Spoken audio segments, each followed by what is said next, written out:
welcome to my live. Um, it's a question and answer time. I was going to just have a quick little warm up, say a few things about what's going on at the moment in the garden, and then you can ask me any question at all. Why is it dying? Why did it die? How do I stop it from dying? How do I plant it? How do I get the best out of it? How do I shape it? How do I reshape it? But right now, it's amazing how it's changed. It seems that only a few weeks ago it was hot and everything was growing. Now all of a sudden it's cold and wet, and growth is on most plants. Growth has slowed right down. And what you'll find, if you were to look under the ground, you'll find things are still growing their roots. It's still a good time for planting a lot of things. Things are growing roots under the ground, but top growth has really slowed down.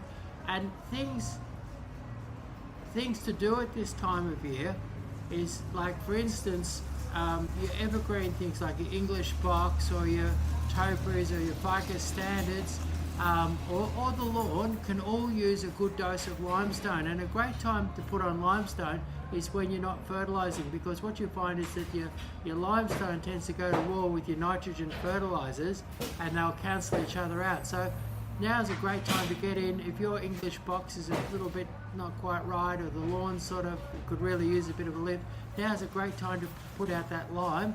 And dolomite lime has other minerals in it, and it's a great lime to use on almost anything. And the great thing with dolomite lime is that it doesn't you can't OD with it. It basically you put on heaps of it, and dolomite lime will improve the colour of your evergreens, like your conifers. It'll make your topiaries greener. You don't use it on your camellias or your dogwoods, but you can use it on all your other evergreens, your lavenders. And now's a great time to put it on, and then in a month or two, as you head towards spring, you start to use your other fertilisers, having lifted your pH. Also, another thing with evergreen plants, it could be Pittosporums or Photinias or ficus or whatever, don't be trimming hard, because what it is, I leave my trimming of evergreen stock, I leave it until end of September. The reason being is that the winter sun, you go out in that winter sun today, and you can feel it on your skin. It's actually giving off quite a bit of energy. And if you cut the leaves, say, off your Photinia or off your Pittosporums or whatever, if you cut the leaves off them right now, they're not going to grow through the winter, and they're not going to photosynthesize. So if you chopped an evergreen plant in half, you've halved its ability to take up the sun's energy. And I think that's a mistake a lot of people make at this time of year. Like a lot of your deciduous plants, I tend to prune a bit later. Particularly roses, I'll tend to prune them like as I'm heading into August rather than right now, because I think you stimulate them too early. But in particular, hard pruning evergreen hedges and things like that, what you're doing, it's like chopping the sails off a ship. The leaves can't collect the sun's energy. So what you'll find, if you've got evergreens like boxes and things like that, and you leave them all lush and lanky until end of September, and you cut them, they'll rebound with a vengeance. And the same for lily pillies as well, but they'll rebound with a vengeance if you do them at the end of September. But if you cut them hard now, you'll find that they just sort of really struggle away in springtime. So now is a great time for not trimming your evergreens and leave it a bit later. It's a great time to put down a bit of lime, and then do your NPK fertilizer a bit later. Great. And say with your lemon tree, you can put down a bit of lime now. Now, another 6 weeks, you can put on your NPK fertilizer. So it's a different time. You don't have to water too much at the moment. And the other great thing is your weeds are growing slowly. So it's a good time to get on top and wipe those weeds out with a bit of Roundup or a bit of hoeing or a bit of weeding or whatever. Good time to get rid of the weeds, because the weeds are not really moving. They're sort of just sitting still, and you can wipe them out quite easily. So it's a different time, and it's nice to get out in the garden this time of year too. So now, if you've got any questions about anything to do with gardening, give us a hoy, and we'll answer them. We got a question here from Annie asking, so they say, I have a rooftop garden which I would like to add potted plants to two sides of for screening purposes. Our house backs onto a large street, though reasonably shielded due to a tall apartment building on one side. It is exposed and can get windy. I would like something tall and bushy and native. Can you recommend anything? What's interesting is your ficuses are Australian natives, and something like your Ficus hilli is an Australian native, and it's probably the most forgiving big evergreen. It'll give you a bit of screening, a bit of shelter. One of the most forgiving to plant on a rooftop garden, because you're going to still get, even though you're a bit sheltered, you still get plenty of sun and wind once you get up on a rooftop in Melbourne. And so I reckon you can't go past your Ficus hilli or your Ficus hilli flash. Both of them originate as Australian natives. Amazing. And then the next question we have here is from James. So they are wanting to get a lily pilly, but they just want to know what width do they generally grow to, or should be kept at? Do you know there's so many lily pillies on the market? Neighbours Be Gone lily pilly. Neighbours Be Gone. specifically. Do you know it's a funny thing? But I'm the person who got the Neighbours Be Gone going, and they're a fabulous thing. So thick and bushy, they grow so thick and bushy you can run around nude in your own backyard. That was what we used to say about the Neighbours Be Gone. But the problem with Neighbours Be Gone is that there's a beetle moved into Melbourne from Queensland, and it absolutely decimates the foliage. So I only really sell Neighbours Be Gone and recommend it for people who've got to fill a hole in an existing hedge and they don't want to replace the whole hedge. But I'd be looking at Acmena Smithii, and a good one would be the what is it called? Firebreak. It's Firebreak. The Firebreak. And that's an Acmena Smithii. It looks a little bit like the old Neighbours Be Gone, grows just as quick, but neither the psyllids, which are little wasps that make nests in the lily pilly, nor the beetle eat it. And so you can get the sort of results we used to promise with a Neighbours Be Gone, but without the problems. Like at Neighbours Be Gone, you can end up having to spray them with something quite toxic a couple of times a year just to keep them going. So yeah, James, we actually would not recommend getting the Neighbours Be Gone lily pilly unless you already have an established hedge and are wanting to fill up any holes or gaps in it. Yeah, and so the sort of thing that I'll give you 3 lily pillies, and I'll answer your question, Bobby. There's 3 lily pillies that I would use instead. I would use a weeping lily pilly. Now, a weeping lily pilly will get the psyllids, but not that badly. It'll get the psyllids, and a weeping lily pilly can grow 6 or 7 metres tall and probably 2.5 metres wide. But generally, when I make a hedge, I'll plant them about 1.2 metres apart, and they just grow into each other. And you can cut them off to whatever height you want, but they do grow quite large. Or a sublime lily pilly. Now, a sublime is an Acmena Smithii, and it will not get psyllids and it will not get the beetle, and it grows about 5 metres tall and about 1.8 metres wide. And but again, I tend to plant that 1 or 1.2 metres apart because it lets it sort of grow into each other, and that one can quite easily be kept at 1.5 to sort of 3 metres in height. And then the last one, I said it wrongly before, it's fire screen. I was trying to think Firebreak, or couldn't think about it. It's fire screen, and fire screen's got the red tips on it like the old Neighbours Be Gone. Grows sort of, that grows 5 or 6 metres tall and probably 1.5 metres wide, so you plant them fairly close together. And they would be the ones that they would be my, if you came in to sell me today to get advice on a lily pilly hedge, that would be my repertoire right now to try and avoid those terrible beetles. Okay, and with those 3 lily pillies that you recommended, how far from the fence would it need to be planted, and also how far from the fence that the associated garden bed should run to, i.e. the distance from the fence to the far edge of the hedge? Okay, I'd try and get them 50 or 60 centimetres out from the hedge, and absent, like lots of people are battling with space, so minimum would be an 80 centimetre, for those ones there, minimum would be an 80 centimetre bed, ideal would be a 1.2 metre bed.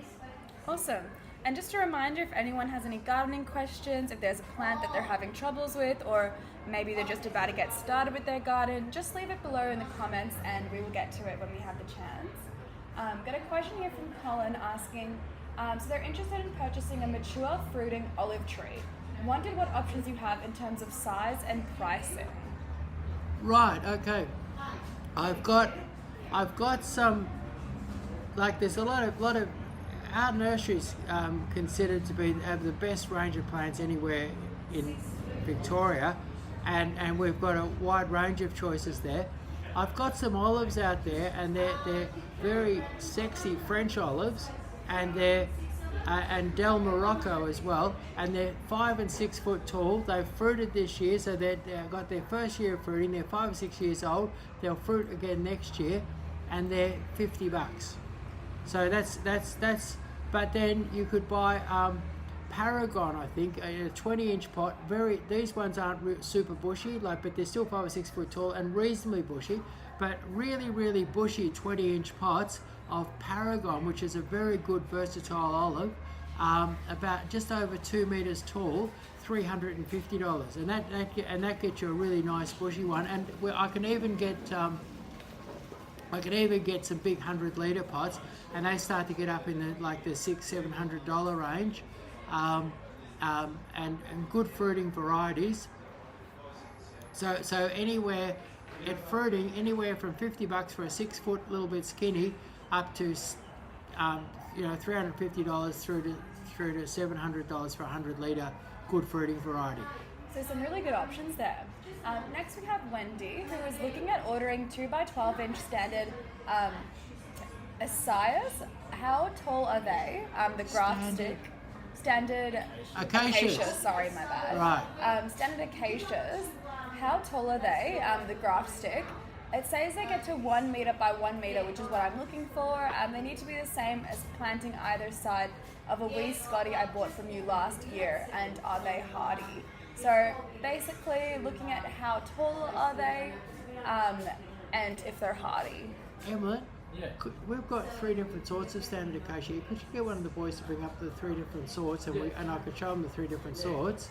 But to answer your question, I've got some Acacia Lime Light that are grafted at about 1.6 or 1.7, so that overall they're about my height. And the thing is, it's very important at what height they're grafted, because the heads don't sneak up. Whatever height they're grafted, the heads tend to sit there, and the head may grow up a little bit, but the stem doesn't elongate. And I've got 3 sorts of standard acacias, and I love the standard acacias.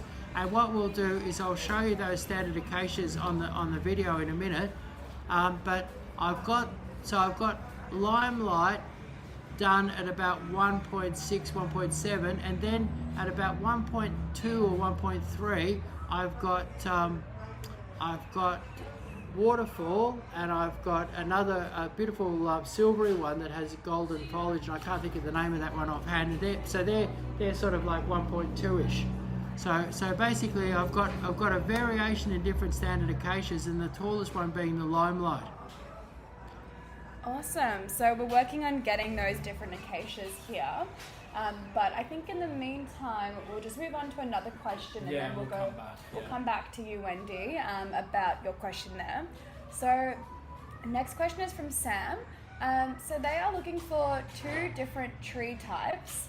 Their first property is So for their first property, it's preferably native or something that needs little watering long term that can be used as a hedging screen, and is evergreen, suitable near pool areas, needs to be at least 2.5 to 3 meter tall, and about 1 meter narrow for 1 meter garden bed. Let's address that first, and then move to the second garden property. So just a repeat of that, native. Okay, little watering. Yeah, so I reckon, I mentioned this one before, I think a Sublime Lily Pilly, you'll be able to keep it quite narrow, it trims up beautifully.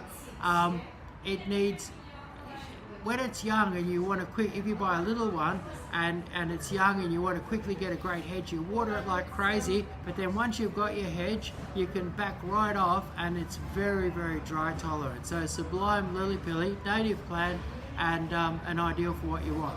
Awesome. And then for the second property, they need to screen a second-story neighbour home that overlooks my courtyard and pool area, that can be planted in a narrow planter box only 30 to 40 centimetres wide by 2 metres long and 600 to 800 millimetres deep, maybe a type of tall/narrow bamboo they're suggesting, and that can also be considered non-climbable for pool area. Yeah, I reckon all of those requirements narrow down to a choice of one plant. And what I would use there is a Gracilis bamboo, and a Gracilis bamboo is sometimes called a slender weaver, and it makes a beautiful tall skinny screen. And in that narrow little pot you could easily grow a 6 meter bamboo. The difficulty in that is that there's always a price you have to pay, and the price you have to pay, and what's interesting is that we have them in 12-inch pots here, not very bushy, but we have them about 3 meters tall, so it won't take long to do the job if you go for a bigger Gracilis bamboo. But the price you're going to have to pay is you're going to have to make an automatic watering system, and you're going to have to, it's sort of like buying a fast car. You've got to accept it uses lots of petrol.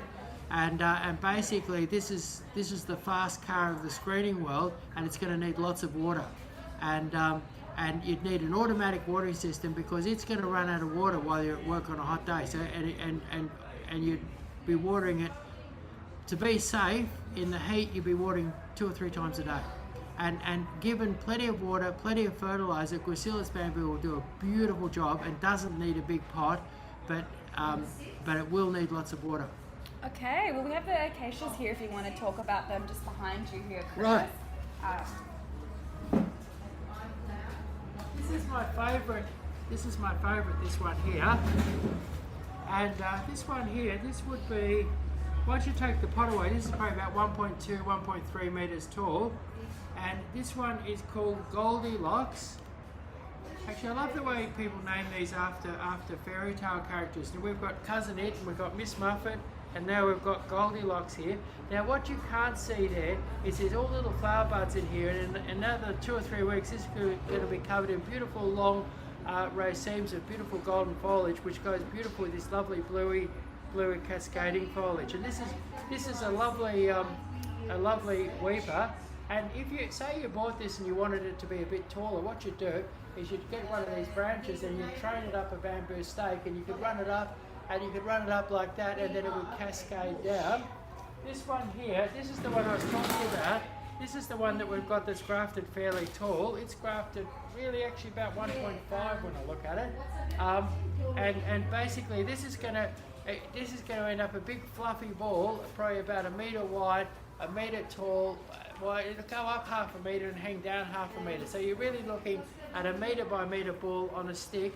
And it's very, very hardy for anything except wet feet. If you had a bit of a swampy hollow and you put it in there and you had a wet winter, you could kiss it goodbye. So as long as it's well drained, raise it up, plant it in nice, well drained soil. As long as it's in well drained soil, you'll find it a very hardy, long lasting plant. And then here, this is very pretty. This is Acacia Waterfall. And you can see this one hangs straight down. Now gradually it's going to fill out, and it'll come up and it'll spread out a little bit wider, but it'll always be narrow and it'll cascade right to the ground. So that's the 3 different weeping acacias that we keep here. They're standard weeping acacias. There are other ones.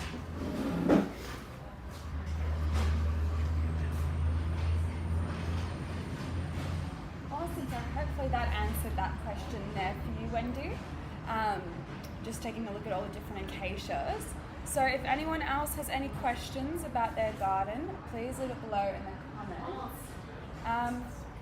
comments. There was also a lady asking about a wee Scottish she bought. Yeah, because she's saying that they need to be the same as planting. So she's saying that they're going to be planted either side of a wee Scotty. So she's looking for, it says they get to 1 metre by 1 metre, which is what I am looking for. Yeah, so I think she's looking at the, and as long as it's well drained, they like plenty of water, but as long as they don't have to sit in sort of stagnant water, you know, swampy sort of corner. And a wee Scotty is a beautiful thing. It's a properly named weeping Kilmarnock willow. It's a weeping Ossia willow that has beautiful, it's kind of like a miniature weeping elm, so that'd be a really lovely weeper, and I think that those acacia limelights will look really nice on either side. Great. So as we're coming now into winter, Chris, people are obviously looking at their garden and seeing a lot of those spring blossoms are completely gone by this time. Yeah. What do you think are some of the best plants for winter flowering? Well, winter flowering, okay, so winter flowering, you've got lavenders, like your French lavender, and quite a few lavenders that are just coming into flower now. So lavenders are a great thing to enjoy. Your Arenaria is coming into flower now, and your R&R is going to flower and flower and flower right through to mid-spring. And R&R is the main one that everyone grows is your white one, and your white one is very beautiful, refreshing, beautiful white flower. So R&R is, you've got your wallflowers, and once it was that wallflowers only came in that sort of mauvey purple kind of colour, but now they come in yellows and reds and all different colours, so wallflowers are really, really good. And of course there's pansies and violas, they're really kicking into flower right now, and they can give you a beautiful colourful show right through the winter. Awesome. So yeah, you definitely don't need to have a boring garden in winter, there's still plenty of plants. But I get people coming in to see me and they're asking for winter colour, and one of the things that I really encourage people to do is look at coloured foliages, and that's like your Laura petalum, beautiful purples. You've got your coprosmas, which have got purples, reds, crimsons, oranges, all different colours, and very intense colour through the winter. And then you've got your crepe myrtles, and then you've got your beautiful silver things like your Powis Castle, your Snow in Summer, your Lamb's Ears. And if you mix those things up, you've got beautiful colour every day from autumn right through into spring. Amazing. We got a question here from Alex saying this is their first time doing a garden and they're really wanting a modern designed garden, a modern fusion. What are the plants that you say they should reach for first? Well, how would you go about designing that? Look, you should book one of my garden designs, really. The last design I did last night was a young couple from Clyde, and I really had fun doing their garden. They had quite a tight budget, and they wanted something different to all the other gardens in Clyde. And what we did was, I wouldn't call it modern fusion, but it was very, very modern, and it'll be the most different garden in Clyde. And what we did, they had a beautiful, very modern 2-storey house, and a little tiny square of garden out the front, and we put in 3 moss white birches. We did we haven't quite decided. We've put in either a Asiatic jasmine lawn, which is more conservative, but I told them on the way home to drive up George Street in Toorak and have a look at all the beautiful Canary Island ivy lawns, and I'm going to try and persuade them to change that Asiatic lawn into a Canary Island ivy lawn, and then 3 nice English box balls, and then backing it up, on one side we've got a sweet viburnum hedge, and on the other side we've got a green rocket hedge. So it's green on green on green with beautiful white trunk birches, and that'll be a very modern, very smart. And their other thing that they wanted was that it was their first garden, and they wanted something that was easy to do and low maintenance, and that was what I did in an easy to do and low maintenance. But you can.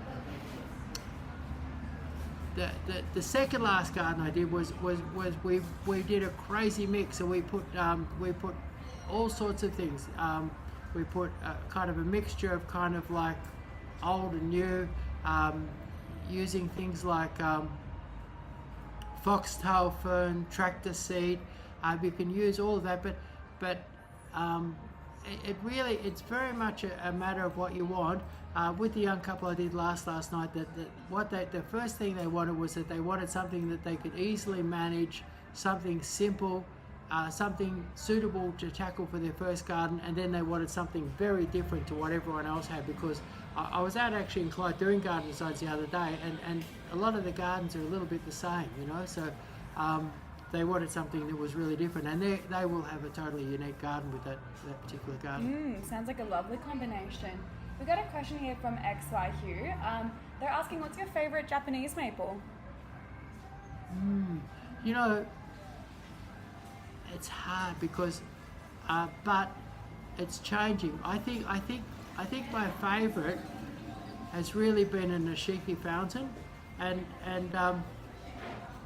the Nishiki fountain has like a full-size Japanese maple leaf, not the dissected leaf, and it really cascades down in a beautiful way. Not too tight, sort of comes out and cascades straight down.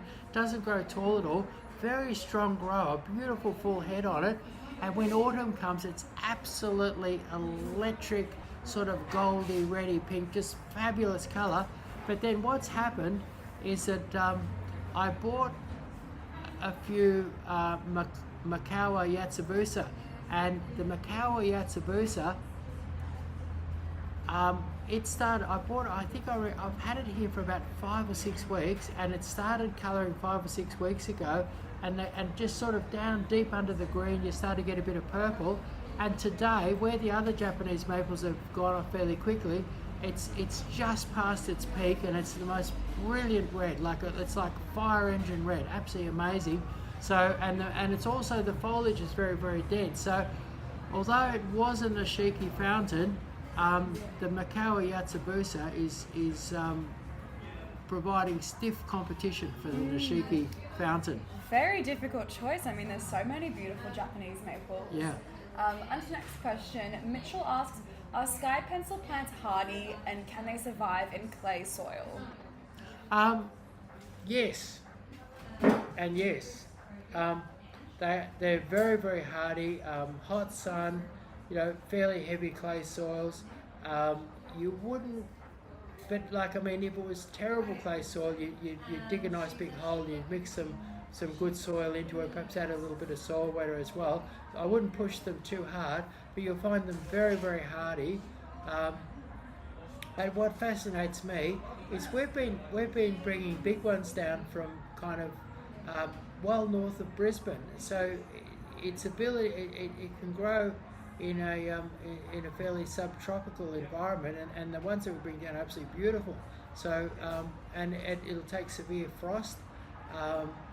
And I had a Japanese exchange student years ago, and I visited her village, and everywhere they didn't have the sky pencil, but they had the original form of it, and they called it sugi, and it was the main bush growing around the edges of their farms and around the edges of their villages, and they had it absolutely everywhere. And I brought some seed back and grew it, and I found it to be a very, very hardy and versatile, amazingly hardy and versatile plant. And it's like that in Australia because it's growing up in the subtropics right down to sort of cold areas and up in the mountains and everywhere. So wide range of soils, but don't push it too hard into clay. Dig it up and mix it in a bit of good soil. Great. And if no one else has any questions, this is going to be our last question of today. Coming from Danae, they ask, they said we just planted some gardenias that will grow into a hedge. Some branches are floppy. Should we prune them back or give them more time to straighten? Been planted for 2 weeks. I think I'd prune them just lightly, sort of lightly enough just to have them lift back up again, because what it is, probably yours have been grown fairly close together, and they can get a little bit floppy once they get out in the open. So if you just lighten their load a little bit and have them stand up a little bit. And a great hint to do well with your gardenias is if you go down to Bunnings, you can buy, and make a note of this, and we don't sell it here, it's a very specialised fertiliser, but Osmocote liquid fertiliser for acid-loving plants, and I've seen it bring gardenias back from the dead. I'm exaggerating a little bit, but basically almost dead and back to thriving. So Osmocote liquid fertiliser for acid-loving plants, and if you were to put that on your gardenias, say every couple of weeks, you'd be amazed at the results that you get. Absolutely fabulous stuff. Amazing. Well, we're going to wrap up here. Thank you everyone for your questions and for coming. We do this every Monday, so if we didn't get to your question today, or if something pops up in the next week, just come to our live next Monday and comment below your question and we'll answer it. Thank you very much for tuning in. See you later.